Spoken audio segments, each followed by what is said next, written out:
Pangsanlibutang ulat. Isang aklat na karapat-dapat basahin. February 22, Eugene, South Korea. Noong si Eugene ay 9 years old pa lamang, binigyan siya ng kanyang ina ng maliit na librong, Steps to Christ, sa wikang Ingles at Korean dahil gusto niya na matuto si Eugene ng Ingles. Dahil mahilig kang magbasa ng mga libro, basahin mo ito at pag-aralan mo, magandang libro ito. Sabi ng nanay ni Eugene. Bilang isang masunuring bata, agad na sinimulan ni Eugene na basahin ang libro. Binabasa niya ito araw-araw, habang nakasakay sa bus papunta sa school at pauwi ng bahay at habang lunch break ay binabasa niya ito. Nahirapan siyang magbasa ng Ingles, kaya binasa na lang niya ang Korean at natapos niya itong basahin sa loob ng 1 linggo. Hindi niya naunawaan ang lahat ng kanyang binasa, ngunit nadama niya ang matinding pananalig na kailangan niyang magpabinyag. Pinuntahan niya ang kanyang ina. Gusto kong magpabinyag, wika niya. Napangiti ang kanyang ina. Paglaki mo, maaari kang magpabinyag.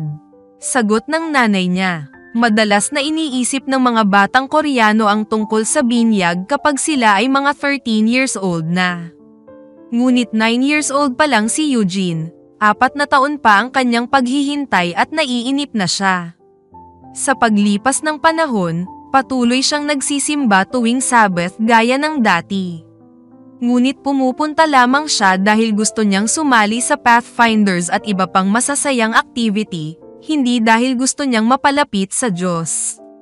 Sa wakas, 13 years old na siya at nabinyagan na siya kasama ng kanyang mga kaibigan.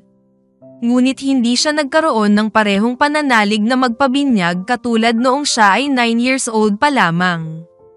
Bilang isang teenager, gumugol siya ng mas maraming oras sa mga hindi Kristiyanong kaibigan, at ang kanyang pag-ibig sa Diyos ay unti-unting lumabo.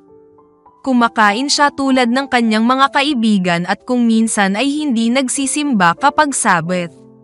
Pagod siya sa araw ng Sabbath at ayaw niyang magsimba. Pumasok pa nga sa kanyang isipan ang mga pagdududa tungkol sa pagkakaroon ng Diyos.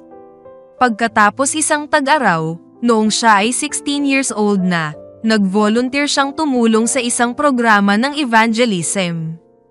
Ang kanyang gawain ay anyayahan ng ibang mga kabataan sa pamimigay ng mga flyer na pumunta sa mga pagpupulong sa simbahan. Walang kabataang dumating sa unang pagpupulong bilang resulta ng kanyang mga imbitasyon, at pakiramdam niya ay siya ay nabigo. Nakita siyang malungkot ng isang miyembro kaya nanalangin sila. Sa pagkamangha ni Eugene, ilang kabataang inimbitahan niya ang nagpakita sa susunod na pagpupulong. Isang kurap ng pananampalataya ang semilay sa kanyang puso. Pagkatapos ay nagbabanta ang malakas na ulan na maaaring hadlangan ang isang pagpupulong. Nanalangin siya, at tumigil ang ulan, kaya natuloy ang pagpupulong. Si Eugene ay isang bagong tao na nang bumalik siya sa kanyang Adventist High School noong taglagas.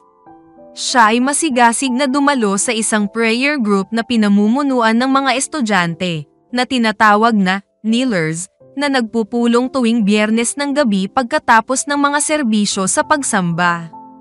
Nakakuha siya ng bagong kopya ng Steps to Christ. Ngunit sa pagkakataong ito, hindi niya natapos ang libro sa loob ng 1 linggo. Binasa niya ito kasama ng isang grupo ng iba pang mga estudyante sa bilis na halos 1 kabanata sa 1 linggo. Para sa kanya, ito ay tulad ng pagbabasa ng libro sa unang pagkakataon. Sinabi ni Eugene na natutuwa siya na nabasa niya ang Steps to Christ noong siya ay 9 years old pa lamang. Nang basahin ko ito sa unang pagkakataon, ang puso ko ay napukaw ng husto na sumunod kay Jesus at magpabinyag, sabi niya. Mas lalo siyang natuwa na binasa niya itong muli. Sinabi niya na ang libro ay hindi maaaring basahin ng maraming beses. Tiyak na darating muli ang Panginoon, sabi niya. Pumunta si Eugene sa Hancock Samyuk Academy, natatanggap ng bahagi ng 13th Sabbath offering ngayong trimestre para magbukas ng gym, at Missionary Training Center sa Seoul, South Korea. Salamat sa pagpaplano ng masaganang handog sa March 29.